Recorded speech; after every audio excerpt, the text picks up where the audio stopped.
oui, le pétrole, en fait, nourrit le système industriel, mais en fait, toute notre alimentation, elle dépend du pétrole. En fait, on bouffe littéralement du pétrole. Sans pétrole, on ne pourrait pas manger.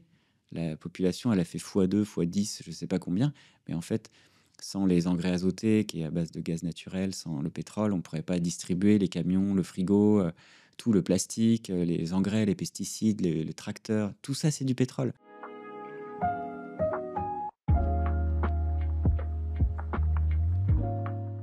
La collapsologie, on en parle moins, mais il y a une autre question dont on parle beaucoup moins, celle du pic pétrolier.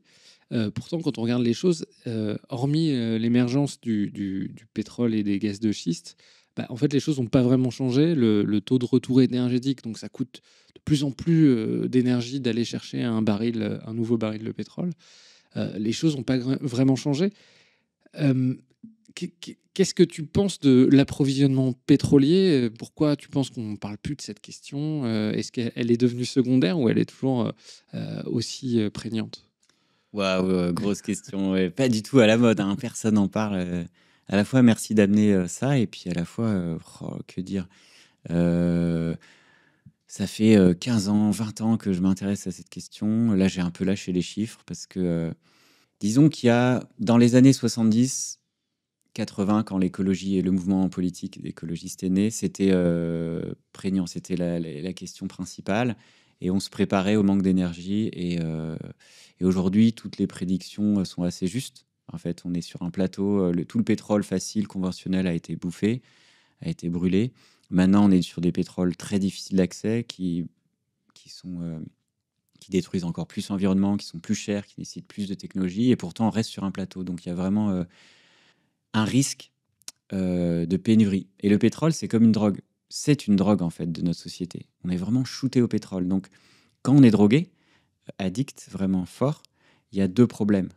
Il y a le problème de l'overdose, c'est qu'on a trop de pétrole, et donc c'est la question climatique. En fait, on a toujours plein de pétrole et on en a besoin, et ça détruit le monde, tu vois. Et de l'autre côté, c'est la pénurie.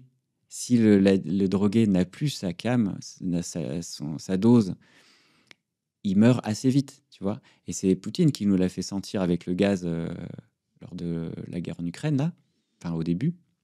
Couper les robinets de gaz, mais tout le monde est en PLS ici. En Europe, on n'est pas prêt parce qu'on est shooté aux énergies faciles. D'ailleurs, quand Poutine a coupé le robinet de gaz, les usines d'engrais se sont arrêtées en Ouais, Europe parce que c'est fait tout dépend principalement du à gaz de pétrole. gaz. Et ça fait le lien avec ma question, et c'est vraiment, on en parlait juste avant l'émission, mais quelque chose, moi, qui m'obsède pas mal et dont on parle assez peu. Toi, tu avais travaillé sur la question, mais Mm. comment t'expliques qu'on ne parle pas de cette question, du rapport qu'il y a entre alimentation et pétrole? Aujourd'hui, sans pétrole ou sans énergie fossile, notre société ne mange plus. Comment ça se fait qu'on ne s'intéresse pas à cette question plus avant? Ah, c'est un vrai mystère, hein. Si tu me poses une colle, moi, ça me fascine. Je suis de formation agronome. Donc moi, tout ce qui est système agronomique, voilà, je vois. Et on mettait, je me souviens dans les colloques, on disait, il y a une dépendance au pétrole, et on a besoin des énergies fossiles pour l'agriculture industrielle. Ok, mais les gens n'allaient pas plus loin. Et puis j'ai fait des colloques de pics pétroliers sur les spécialistes du pétrole. Et puis c'était un détail. Oui, le pétrole, en fait, nourrit le système industriel, mais en fait, toute notre alimentation, elle dépend du pétrole. En fait, on bouffe littéralement du pétrole. Sans pétrole, on ne pourrait pas manger. La population, elle a fait x2, x10, je ne sais pas combien, mais en fait, sans les engrais azotés, qui est à base de gaz naturel, sans le pétrole, on ne pourrait pas distribuer les camions, le frigo, tout le plastique, les engrais, les pesticides, les tracteurs, tout ça, c'est du pétrole. Donc, personne, je ne sais pas comment expliquer, ne fait le lien entre l'agronomie. En fait, qu'est-ce que l'agriculture sans le pétrole? Alors aujourd'hui, le seul courant qui porte ça, c'est l'agroécologie. Mais c'est pas frontal, c'est pas explicite. Et pour moi, un facteur, pour répondre à ta question, qui est majeur, c'est qu'aujourd'hui, la question climatique, depuis les années 70, est devenue plus urgente que celle du risque de pénurie de pétrole, qui est toujours là, hein. Mais le climat étant devenu plus catastrophique, enfin plus prégnant comme question, eh ben, il cache les risques pétroliers. Et donc, enfin, les risques de pénurie et de choc systémique, hein. Vraiment, la fin du pétrole, c'est la fin de la civilisation thermo-industrielle. Et ça peut aller très vite. Donc c'est un vrai, vrai risque systémique. Tu vois. Et on le prend moins en compte parce qu'il y a d'autres risques systémiques qui sont aujourd'hui plus dangereux. Plus certain, peut-être. Plus certains, je sais pas, mais plus visibles déjà. La pandémie, moi je me souviens, je faisais des PowerPoint il y a 10 ans, 15 ans sur les risques de pandémie, mais les gens ils ouvraient les yeux, ils me disent mais arrête de c'est quoi ce truc, tu vois. Mais je dis mais oui, les scientifiques, c'est possible qu'il y ait une pandémie mondiale, c'est un choc systémique.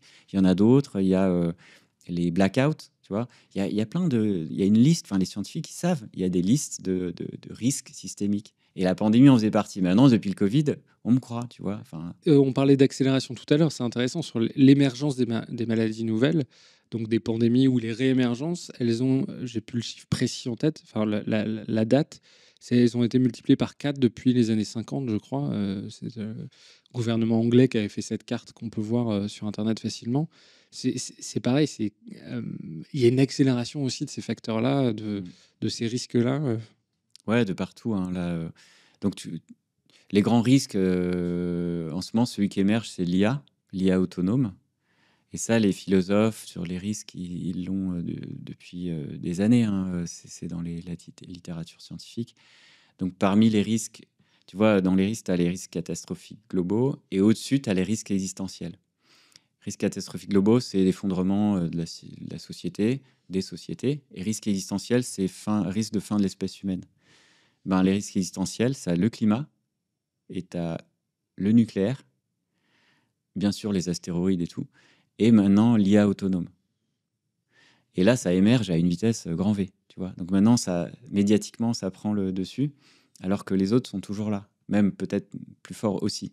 Et maintenant, tu as une convergence des risques, c'est-à-dire que les risques sont liés, et s'il y en a un qui émerge, ça peut déclencher les autres, etc. Donc ça, c'est passionnant. Tu vois, la question collapsologique des risques existentiels et des risques catastrophiques, des risques majeurs, enfin, il y a toute une classification. Bah, qui en parle? Enfin, qu'est-ce qu'on fait aussi? Et les scientifiques sont bien démunis sur le que faire.